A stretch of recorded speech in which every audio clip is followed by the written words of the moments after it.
오늘 우리에게 주신 하나님의 말씀은 어제에 이어서 마태복음 8장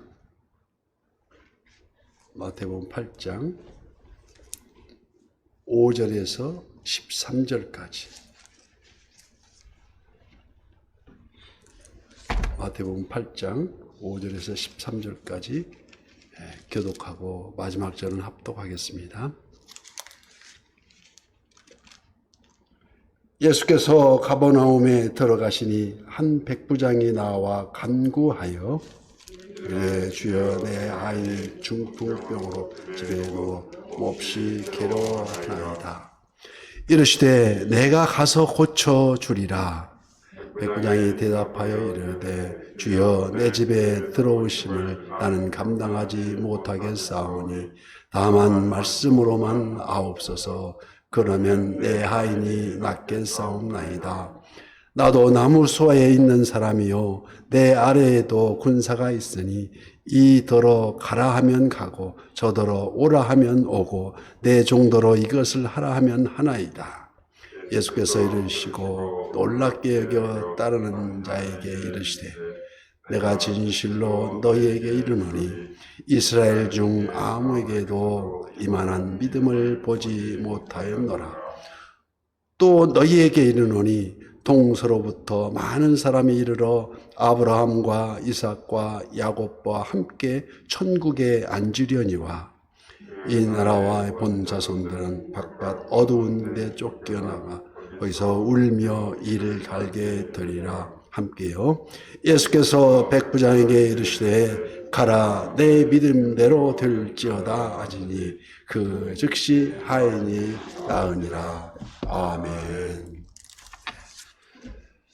네, 오늘도 실시간 유튜브를 통해서 기도의 향연 속에 새벽을 깨우는 성도님들 모두에게 여호와 샬롬 하나님의 평강과 풍성한 은혜를 축복합니다. 예수님 당시에 로마 군대의 한 군단을 6,000명으로 구성되어 있었습니다. 이를 60개 단위로 편성해서 그러니까 한 단위가 100명씩 해서 60단위에서 6,000명이 했었는데 100명을 거느리는 중심적인 장교 그걸 백부장이라고 합니다. 물론 그 후에 1,000명을 10개의 이런 부대를 통솔했던 천부장도 있지만은 지금으로 말하면 중대장에 속합니다. 그래서 군대 갔다 온 사람은 알고 안 갔다 온 사람은 무슨 얘기인지 모르시겠지만은 중대를 전원을 책임지고 통솔하는 게 중대장이고 그래서 이게 백부장이 그 일을 맡았다는 것입니다. 그러니까 로마 정규군의 중추로서 막중한 임무를 맡았던 지휘관이라고 할 수 있습니다. 본문에 나온 백부장도 물론 로마인이기 때문에 이방인이었습니다. 그런데도 누가복음 7장에 똑같은 사연이 나오는데 자세히 기록되어 있듯이 유대인들을 위해서 회당을 건립해 주는 등 존경받는 인물이었다고 기록되어 있습니다. 또한 그의 종의 중풍병으로 현재 몹시 괴로워함을 보고 측은히 여기서 그 병을 고쳐주기를 예수님 앞에 간청하기 위해서 지금 예수님 앞에 나와 있습니다. 당시 노예는 인간으로 취급하지 않았습니다. 마치 소유물로 물건으로 취급할 정도였으니까 그런 시대에서 보잘것없는 노예의 생명을 사랑해서 고쳐주기 위해서 마침내는 친히 예수님 앞에 이르렀다는 것입니다. 이 각박한 세상에 자기 종을 사랑하여서 예수님 앞에 나온 이 백부장을 볼 때 마음의 감동이 오지 않을 수가 없었던 우리 예수님은 스스로 예수님 고쳐주십시오 하는 말을 요청하기도 전에 직접 오늘 본문 7절에 이르시되 내가 가서 고쳐주리라. 고쳐달라는 요구사항도 없는데 아프다고만 말했는데 고쳐주겠다고 스스로 예수님께서 나서는 것입니다. 이처럼 인지상정, 인정과 사랑은 상대의 마음을 감동시켜서, 그래서 지극히 작은 자 하나에게 한 것이 곧 나의 한 것이라고 주님은 말씀하십니다. 예, 오늘 본문 8절 말씀에 백부장이 말씀하여 이르시되 주여 내 집에 오심을 나는 감당치 못하겠사오니 다만 말씀으로만 하옵소서. 그러면 내 하인이 낫겠나이다. 여기에 우리는 백부장의 그 마음을 알 수가 있습니다. 아름답고 겸손하기까지 한 예수님에 대한 절대적 신앙을 엿볼 수 있었다는 것입니다. 나는 감당하지 못하겠사오니, 이런 자기를 낮추는 표현입니다.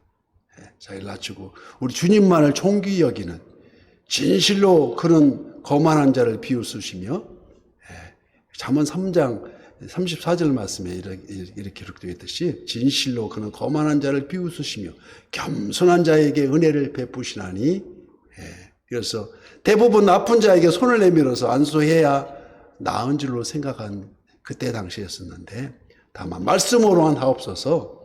그러면 내 하인이 낫겠나이다.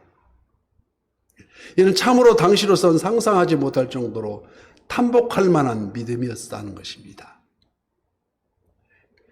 예수님은 10절 말씀, 예수께서 들으시고 놀랍게 여겨 따르는 자들에게 이르시되 내가 진실로 너희에게 이르노니 이스라엘 사람 중 아무에게도 이만한 믿음을 보지 못하였노라고 칭찬을 아끼지 않으십니다. 신앙의 주체가 되시고 신앙의 대상이 되시는 예수님이 직접 칭찬을 아끼지 않으시는 그 믿음이라니 얼마나 탁월한 믿음이라 할 수 있겠습니까? 당시에는 주를 따르며 늘상 주여 주여 하는 자가 많았다고 기록되어 있듯이 정작 주의 뜻대로 행하는 자를 찾기가 어려웠는데, 이 백부장은 이방인이었음에도 불구하고 말씀에 절대 순복하는 절대 신앙의 소유자라는 것입니다. 그래서 마가복음 5장 23절 말씀에 휘당장 아이로 딸이 죽었을 때에도 아이로는 간곡히 구하여서 이렇게 되었습니다. 내 딸이 죽게 되었사오니 오셔서 그 위에 손을 얹으사 그로 구원을 받아 살게 하소서, 이렇게 요청을 합니다. 이처럼 오시면 살겠다는 그 믿음이 있다고 한다면, 또 요한복음 11장에서 죽은 나사로를 살릴 때 당시에도 마르다와 마리아의 오라버니 나사로가 죽었을 때 주께서 여기 계셨더라면 내 오라버니가 죽지 아니하였겠나이다고 예수님이 4일 후에 오니까 마르다와도 그렇게 했고 마리아도 그렇고 그렇게 말했던 것입니다. 이처럼 같이 계셨더라면 하는 신앙이 있다는 것입니다. 그러나 여기 백부장의 믿음은 오직 말씀만 하옵소서. 이는 마치 누구와 똑같은 경우냐면 12년 동안 혈루병을 앓는 그 여인이 예수님 옷자락만 만져도 자기는 낫겠다고 그 마음을 먹은 그 여인과 똑같은 차원이라 할 수 있습니다. 그래서 오늘 본문 11절 말씀에 또 너희에게 이르노니 예수님께서 말씀하십니다. 동서로부터 많은 사람이 이르러 아브라함과 이삭과 야곱과 함께 천국에 앉으려니와 그 나라에 본 자손들은 바깥 어두운 데 쫓겨나 거기서 울며 이를 갈게 되리라 말씀하신 것입니다. 무슨 말입니까? 바로 이방인의 구원에 대해서 지금 설명하고 있습니다. 백부장과 같은 이방인 중에서도 우리가 믿음의 조상이라 일컫는 아브라함과 이삭과 야곱과 함께 천국 잔치에 참여하게 될 것이라고 예수님이 단호하게 말씀하시는 것입니다. 그래서 12절 말씀에 그 나라의 본 자손, 즉 이스라엘 백성이라 할지라도 믿음이 없는 자는 바깥 어두운 데 쫓겨나 구원받지 못한다는 것입니다. 다시 말해서 이 믿음을 가진 자는 어떤 민족이든 천국 백성이 될 것이나 이 믿음이 없는 자, 이스라엘 백성이라도 그러지 할지라도 추방되고 만다는 것입니다. 이는 곧 의로움과 충성에 대한 보상은 면류관의 상급이요 착한 일에 대한 보상 또한 축복이겠지만 믿음이 궁극적인 보상은 천국 백성이 되는 것입니다. 아무나 된다는 것이 아니지 않습니까? 그러나 믿음이 없는 자, 바깥 어두운 데 쫓겨나가 거기서 울며 이를 갈게 되리라. 기쁨을 만나면 웃음이 나오지만 고통을 당할 때는 울음이 터지고 더 심할 때는 이를 갈게 된다는, 이 얼마나 참담한 상황이 되느냐는 것입니다. 우리가 잘 알다시피 성경에 나타난 지옥의 광경을 살펴보면 마태복음 25장에 나오는 그 지옥은 어두운 곳으로 표현되어 있고, 누가복음 16장에 표현한 24절에 목이 타는 곳으로 표현되어 있으며, 또 마가복음 9장 48절 말씀에 구더기가 죽지 않는 곳이라고 표현되어 있습니다. 또 우리가 잘 아는 계시록 21장 8절을 불과 유황으로 타는 못으로 표현되어 있습니다.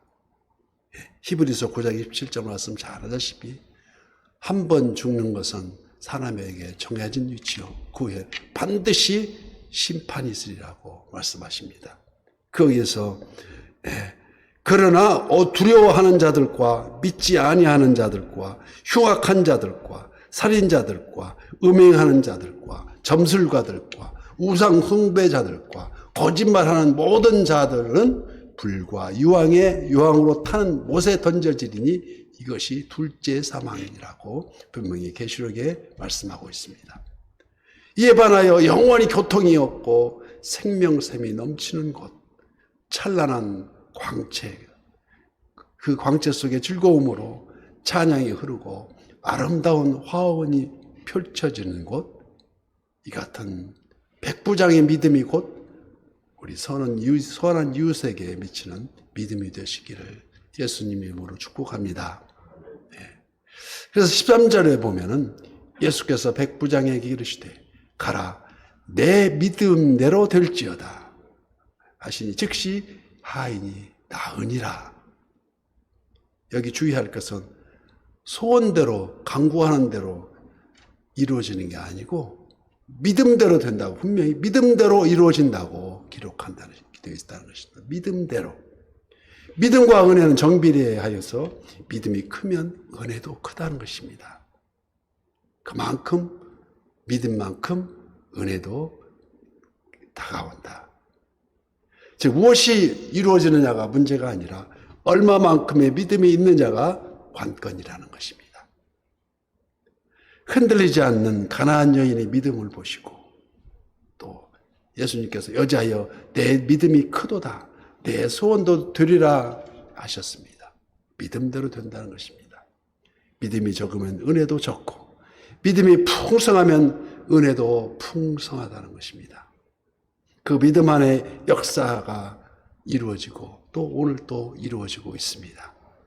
이 아침 비파야 수구마 깰지어다 내가 새벽을 깨우리로다고, 우리가 이 자리에 나왔듯이 우리 선한 이웃의 역사 위에 풍성한 은혜가 임하시기를 예수님 이름으로 간절히 축복합니다.